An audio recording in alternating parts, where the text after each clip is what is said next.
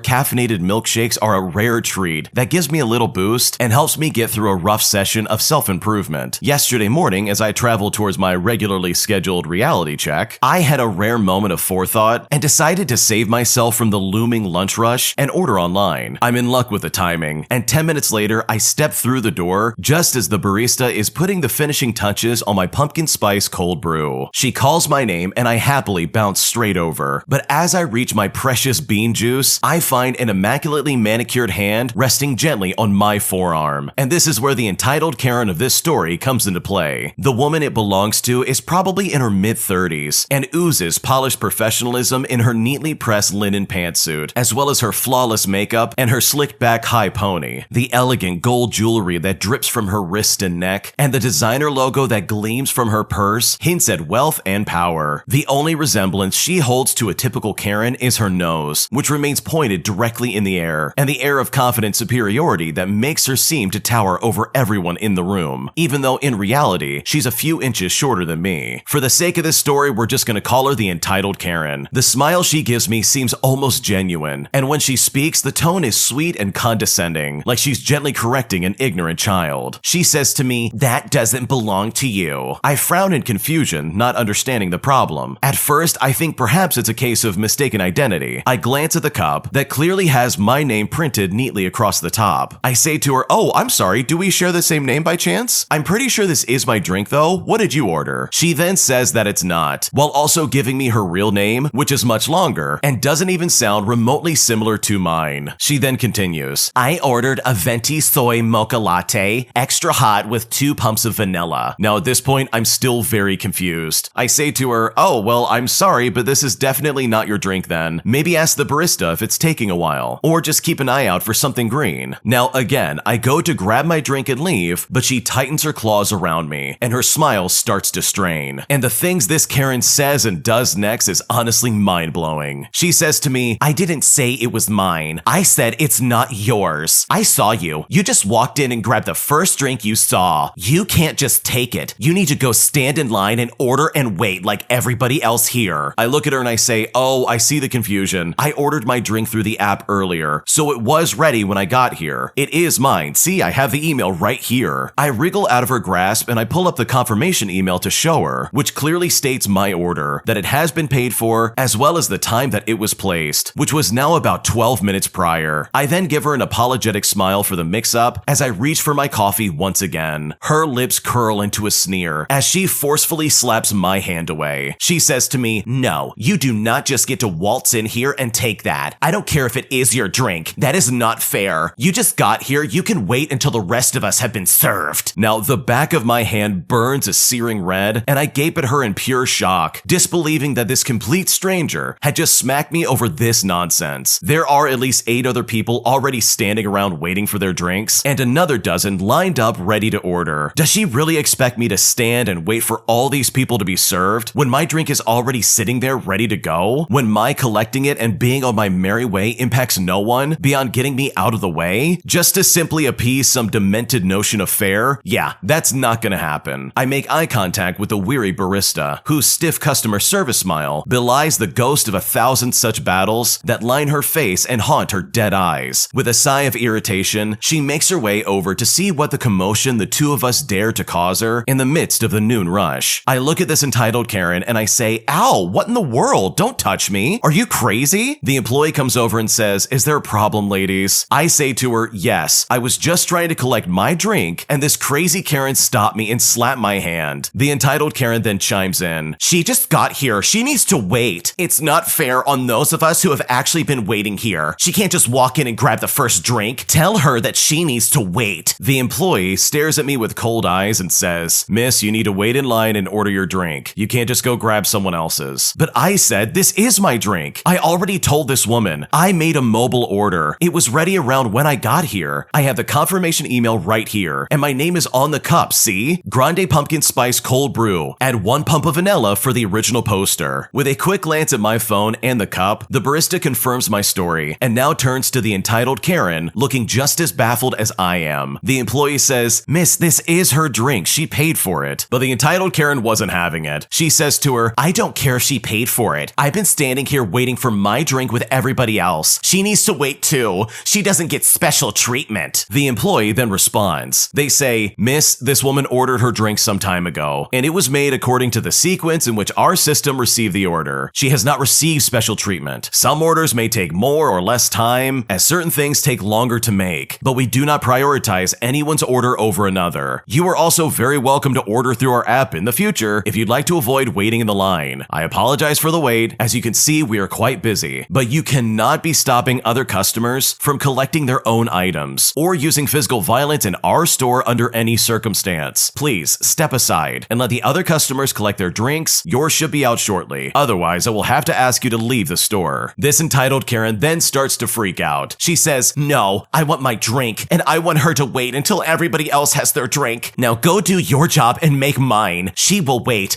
I don't care if her drink is ready. She still has to wait. I then look at the employee and I say to them, I'm going to be late for my appointment if this continues. Can I just have my drink, please? And like she slapped me hard enough to make a mark on my hand. Can you also call security on her or something like that? She's clearly mental. The employee says, yeah, I think that's probably best. Now, the eerie thing is that up until this point, the entitled Karen had barely raised her voice. She wasn't screaming, just sneering down at both of us from her imaginary podium and speaking with the same calmly irritated air of scolding superiority that a teacher might use on a misbehaving student. Obviously, she was in the right and the rest of us just had to learn. But as the barista placed the cup firmly into my outstretched hand, the entitled Karen's once flawless face crumpled into a hideous mask of pure, unadulterated rage. Her voice still stayed below a yell, but filled with a cold, unspeakable fury as she turned, snarling towards the poor minimum wage employee and began to unleash the icy wrath of Hades. She said, this is ridiculous. You're being ridiculous. This whole system is messed up. Clearly, the corruption runs deep. Do you know who I am? I'm not someone you want to cross, little girl. Get your manager now. I did nothing wrong. I paid for my drink and I am not leaving. I'm going to sit right here and drink it as I have a legal right to do so. And you're not going to do a thing to stop me. Now, as this demon rages on, I glance towards the stoic barista. She blinks heavily and for For a moment, I fear that she may be overcome by tears, but then I realize this seasoned warrior is merely trying to refrain from rolling her eyes. She meets my eyes and suddenly gestures towards the exit. After years on the battlefront of customer service, she can handle this alone. The watching crowd parts like the Red Sea to allow me to sneak past. As I'm nearly at the door, the entitled Karen realizes that her quarry has gone astray and begins to shout after me. Hey,